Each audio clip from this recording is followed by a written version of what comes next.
Good morning. Thank you. Thank you for finding the conference. Thank you for coming.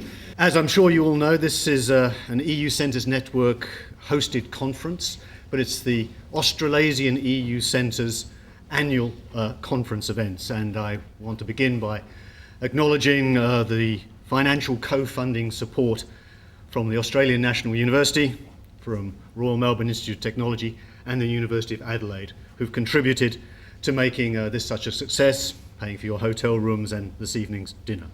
So thank you to our co-sponsors. Before going into just a few brief words, an introduction to the keynote speaker, can I just ask you all just for a few moments reflection on the events, the tragedy of Paris of just last week, and of course of the events in Brussels today. Hopefully they will remain peaceful, but particularly for colleagues from the European Union here today, your colleagues in Brussels. So just a few moments of reflection. Thank you.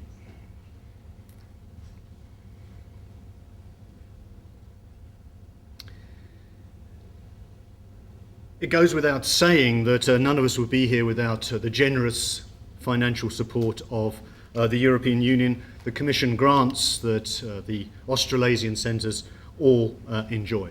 So our thanks to European taxpayers, former members of the European Parliament who approve these budgets. Hopefully, after these next 2 days, you'll be convinced that we're making good use of European Union funding.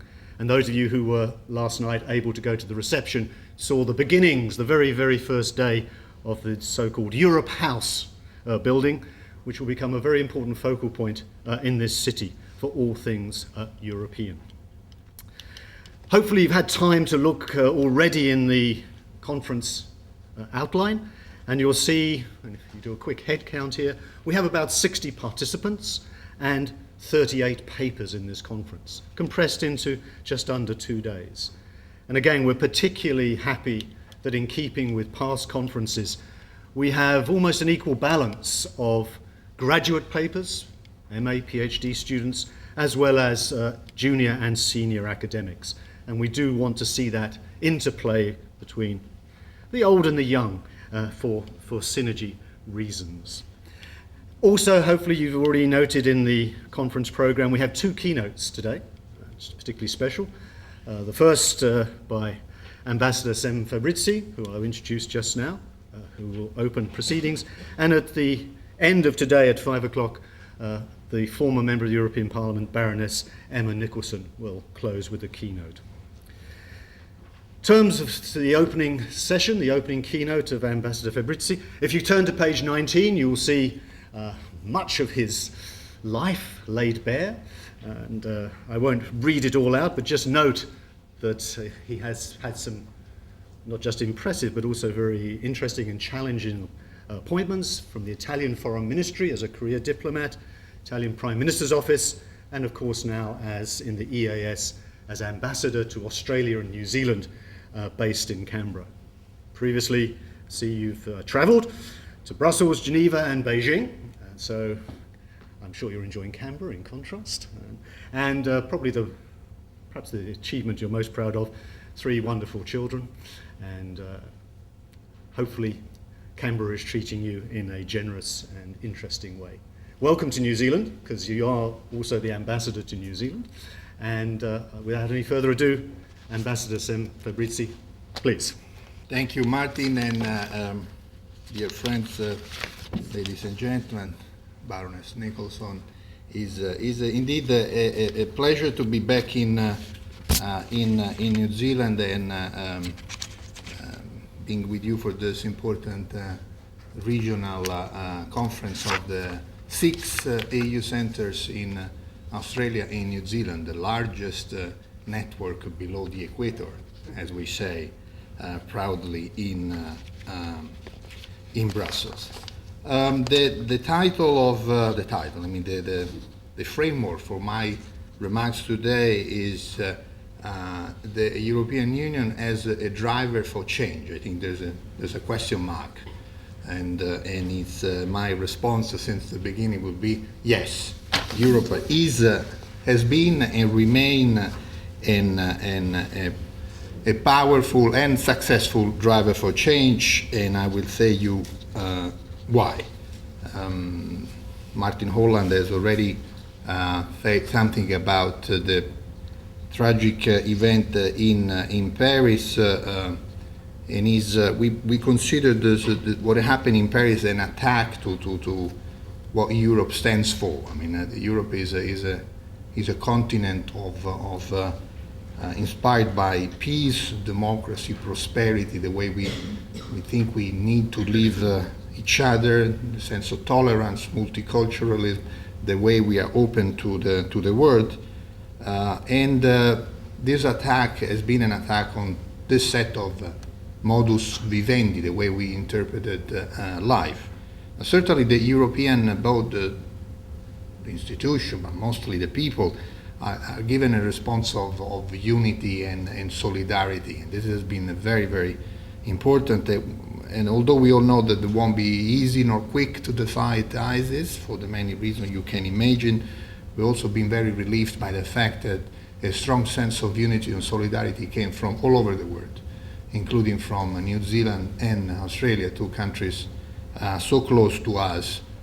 We share the same values, the same interests, and the same common heritage. So if I come back on if the EU is the driver for change, maybe it might be useful to try to divide this few remarks with looking at an internal dimension of Europe, an external dimension of Europe. And as I said, in both cases, EU, based on a set of values, has been a successful driver for change. So if you look at the domestic space, Europe, and I like the expression space as against place. Place gives you the idea of a static framework where the element of protection is maybe the one who is prevailing. Space gives you the idea of opportunities, where the element of dynamism is prevailing. So Europe is a space of democracy. It haven't been always so far. Europe, the EU started with 6 member states out of the devastating Second World War, and has brought the whole continent, who was not all democratic, but was also very much divided. So throughout the history of Europe, on the base of our values, protection of human rights, the promotion of human rights, the rule of law, free market, through the institution that's been created in Brussels with an important system of check and balances between the member states, the European Parliament, the Commission, the International Court of Justice, and through a method, a continuous negotiation around the table to find a common position, to share and pool sovereignty, we have transformed a continent into a union. You may remember that in the 70s, some countries of Europe were still emerging from long period of dictatorship. I'm talking about Spain, talking about Portugal, talking about Greece. And in the 90s, we embraced in Europe people who have been living for 40 years in a communist system. So if you look at Europe today, it's remarkable to see how there's a space of democracy, 28 countries, 5.5 billion people, and no one has turned back. Democracy is there to remain. So space of democracy. Second point is a space of prosperity. Maybe the most important achievement for us has been the single market. Single market is a place where, again, the places has been replaced by spaces.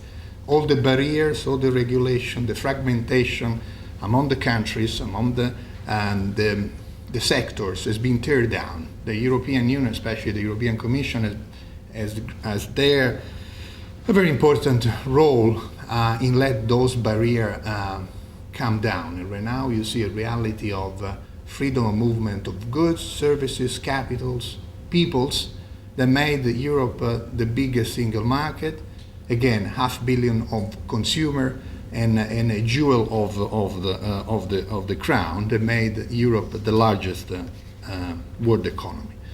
Maybe if we look on a policy like the enlargement, you might see how this space for democracy and space for prosperity has come to an existence. Enlargement is our own most successful foreign policy, but it's so close to domestic policy, which it is very difficult to distinguish the two. Again, I said in 58 we were 6, 73 UK, Denmark, and Ireland came on board, and 4 enlargement after, or the fifth enlargement after in 2013 with Croatia, 28 member states has become part of the European Union.